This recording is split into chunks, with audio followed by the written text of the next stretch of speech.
Welcome back to the channel, and I wanted to talk about James and Fuhad. Now, they have a podcast that's named Shxts&Gigs, and personally, I can say that I have never watched it. I have seen maybe 4 or 5 of the shorts that are on YouTube, and when I watched like 3 of them, I was like, you know what, this isn't my thing. Maybe 1 or 2 things were funny. The rest of it was not funny to me, so I really didn't get into anything they were doing, but I do remember seeing some shorts from them. Clicked on about 4 or 5, then got them out of my recommends because in the back of my mind, and I probably should have did a video or something saying, because it would have been a foretelling of what's happening right now, that they are probably going to be a Derek Jackson type, where they're going to say something offensive and they're going to get their little podcast, their little platform taken down, and lo and behold, look at what we have here. Now, James and Fuhad, they went on Flagrant with a known racist Andrew Shultz. I hope I'm saying his name right, Akash Singh. They are so-called comedians because Akash, I didn't know that he was a part of this platform Flagrant because I've seen only 1 short, and what he was saying, it wasn't funny to me. I was just watching, trying to see where he was going with it. It just wasn't funny. So I'm not too familiar with his work, but I've seen only 1 thing from him. I had no idea that Andrew Schultz was a so-called comedian. I knew about his connection with Charlemagne. At that point, hearing that, it was a no for me. And I believe that they call themselves comedians, and they do this, which a lot of people do. They like to fall under the comedian. They like to play in that lane, and it's to cover up their racism, their offensive comments, and try and hide, their sexism, misogyny, all of that stuff underneath the guise of comedy. So they can be like, oh, don't take it that serious. It's dark humor. Now everybody wants to play in the pool of dark humor. This whole thing started by him pretending not to know how to properly pronounce Fuhad's name. This should have been the first red flag of BS to come later in the interview. They were laughing with no looks of being pissed at being disrespected. They really just fell face first into a trap and a snare. He said, Yoruba are the smart ones.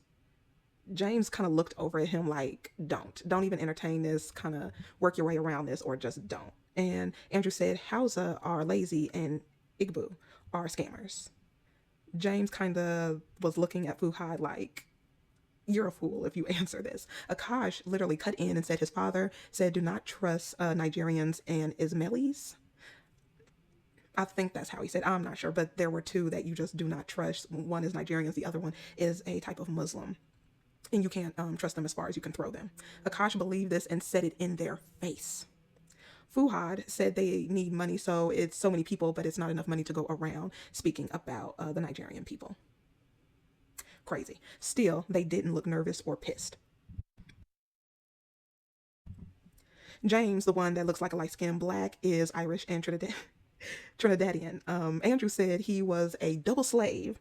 They all laughed so hard at that. He then went on to say potato slave and potatoes were probably harder to pick than cotton. And all 3 of the males, and that's James, Fuhad, and whoever is on their little podcast, they were all sitting on that couch and laughing as if that ish was funny.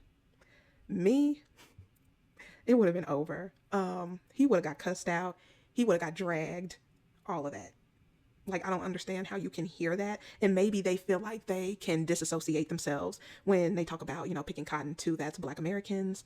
But, yeah, it's crazy. They talked about Drake, and I skipped that. I skipped about the royal family. Nobody cares. And then we get to the black girlfriend effect is what they said, which is the black wife effect, because there were more wives than anything.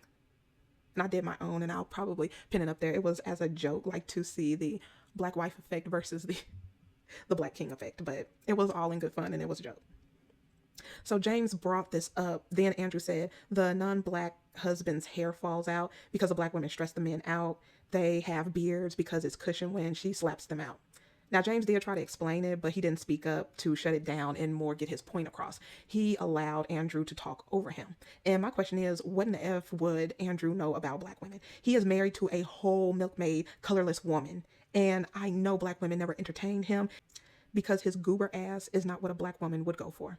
And he's lame. He's lame AF. So no, he most likely would get looked over or not entertained at all because he's not something that black women would gravitate to. He would never have the opportunity unless he's paying. Now, he asked if they dated colorless women or black women. They said they love them all. They should have just said that and shut the F up. But Akash, the Indian one, said that means white. And they laughed hard on that. No irritation at this point. They left that in the whole little interview.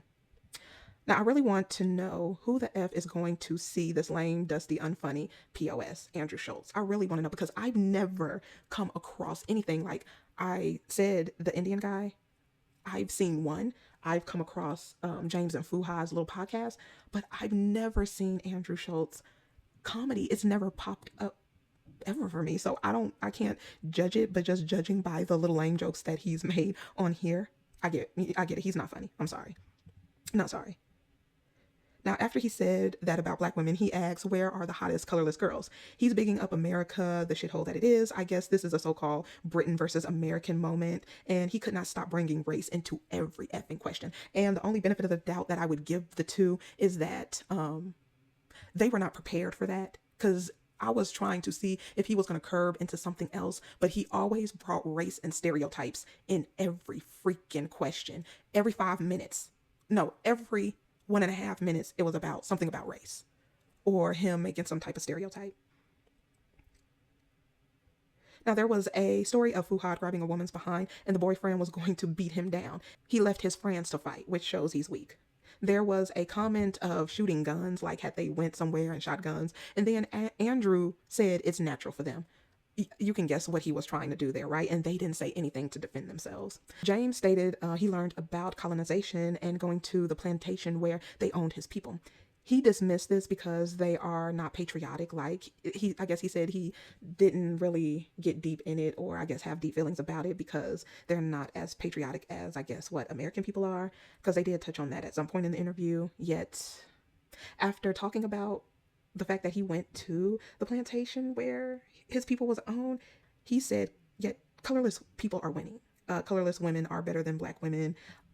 There was a clip that they played, and I think Fuhad was talking about some colorless woman he was dating and how she looked at this actress on TV, and she said she was pretty and she wanted to be like her. She wished she could look like her. And this woman, being a colorless woman, the thing that they put on a pedestal, is actually telling them that this woman is so beautiful and she betrayed who she is to look like that. And they were so in shock, and they were like, oh my God, you're winning. You're white, so you're winning. Wow. That lets you know how mush their brain is, how messed up in the mind they are. You don't have to have shackles as long as you can control the mind. This is an eye-opener actually to the mindset of these type of men. Also, why did they comfortably allow a colorless male to insult them, sun them, and destroy their platform? I could see this for what it was. They walked into a colorless and colorless adjacent space. They walked into the poisonous snake den where the goal was to destroy them. The racist Andrew Schultz knew they were weak. They would go along with whatever he said, and the difference between, the American and British, I guess, interview. So yeah, he knew how to set them up to take them down a peg or two. They could have checked him or walked out of this interview. Honestly, they didn't, and they didn't recognize or push back on the disrespect at all. They did not stand up for themselves, and they didn't stand up for their people. They participated and didn't ask to have these things taken out. They greenlit the interview sit down that they had. Their apology was trash. They are trash. And at the end of the day, the white man, Mr. Dwight Man, whose sperm they love so much, is their downfall. That's crazy work. It was all about race. It wasn't funny. It was painful to sit through. I had to skip a lot. It wasn't a good look. They got played. Welcome to the experience of POS colorless European Americans. And this is a clear, pun intended, example of raccooning going wrong. They deserve all the misfortune they get. They looked defeated at the end of this. This is the embarrassment I talk about so much with the men. When you do stuff like that, it is so embarrassing. It's so embarrassing. And that's where the anger and the rage even from women, or I can speak for myself, comes from, because this issue is embarrassing.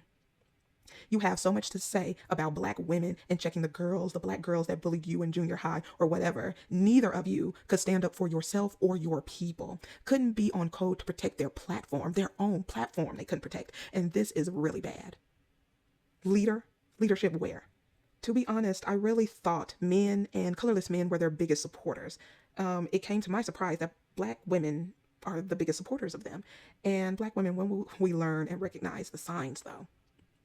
As far as what I could see with Andrew Schultz, this POS wouldn't have a platform without talking about black people. When you scroll up and down his videos and look at the thumbnails, nothing but talking about black people. He is a literal Vlad.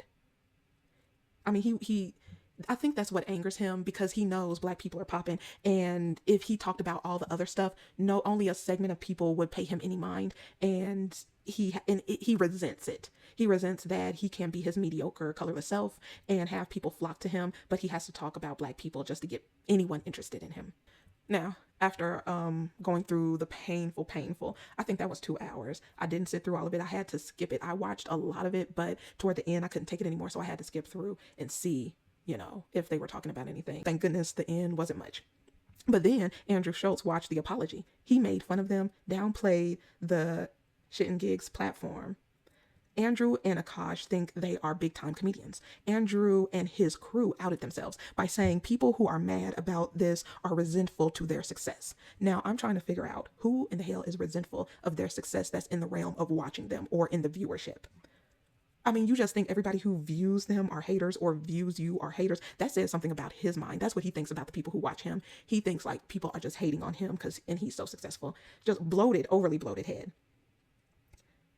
But that makes no sense, that people who have been watching them and engaging with their content now are mad and they are resentful at their success. He was telling on himself. People are mad about the harmful stereotypes and racist language and the sit down and the fact that they couldn't even stand up to you, a colorless man, and defend themselves for whatever reason.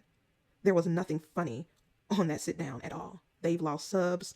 For the life of me, how does a colorless man know anything concerning black people and how things affect our lives? That's crazy that they get to just sit down and open their mouth and those thin lips about something they know nothing about. What I notice is Andrew has less subs than them.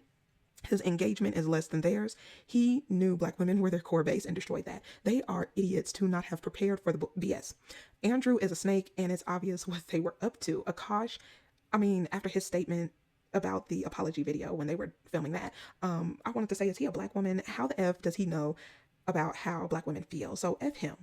It's just weird. It's like they think you have to be sheep and agree with everything they say to be supportive of them. You don't. They hide their disgusting POV under the guise of comedy. A tip. You must be funny to be a comedian, not a brash, shit-talking racist clown. Just because you laugh every time you say something doesn't make it a joke. He said about Shxts&Gigs podcast, what they do is not that hard. Their success is not justified. Him and Akash do stand-up. So James and Fuhad walked into the snake's den. So Andrew and Akash, they seem to be the resentful bitches they're talking about and trying to say random people on the internet were jealous. No, Andrew said they do nothing. They are the jealous ones, because that's what he said. He basically saying they really don't do anything. They do commentary off of, comments that people make, and they may say some funny things, but they're no comedian like him and Akash. So you see where this came from. People are defending Andrew and his POS platform. And I've seen some comments from black people, males, and that was crazy to me. Because any little thing, even if a woman blinks and then looks sideways, especially a black woman, they will pounce on her and call her every name in the book. But this colorless male can sit up here and say what he said. Make jokes about people picking cotton and people picking potatoes and all that stuff. Make all these jokes and it's just hilarious. That's, that mindset is something crazy. It's spiritual to me, because I don't see how you can sit up there and let somebody insult you and don't even have the dignity to stand up for yourself. As far as Andrew Shultz, he won't last too much longer. Personally, he may have a few people who support him, but he will go the way of many lame ass idiots that have come before him, and they are gone. He would never say this level of so-called jokes about the ish people. So since everything is fair game, I went to try and find if he talked about the ish people in the same way that he talks about, black people and other people. Couldn't find anything. Not one thing. He's a little bitch that tries to act like he's keeping it real all the time. He's the poster boy of I got beat up in school, I narrowly escaped being a school shooter, and he keeps saying he's a comedian. Now that's the real joke. But I'll leave it right here. Let me know what you think about this whole thing. Personally, I think that James and Fuhad are stupid. And yes, they're foolish because they walked into there. It seemed like they didn't do their homework on who this person was. They didn't have any plan to, stand up for themselves, rebut anything that he's saying. They didn't give any clapbacks since they do the comedian type stuff. So it was crazy that they couldn't even see that this man basically wanted to bring down their platform. And that's exactly what he did. That's exactly what he did. He knew how to do it too. He had a plan. And you can see how Akash was in on that plan as well. And, for you to go on a platform that I think they thought that this was a big platform to go on because they would get exposure in the US. And, of course, it is a colorless male who's up there, so they thought everything would be good. But they got played, they got sunned, they got duped. And it's funny to watch because you're an idiot. I mean, they tried to talk about this fight or flight, but they sure had, enough steam in their chest to be talking about black women. But I'll go ahead and leave it right here. Let me know what you think, and I will see you in the next one.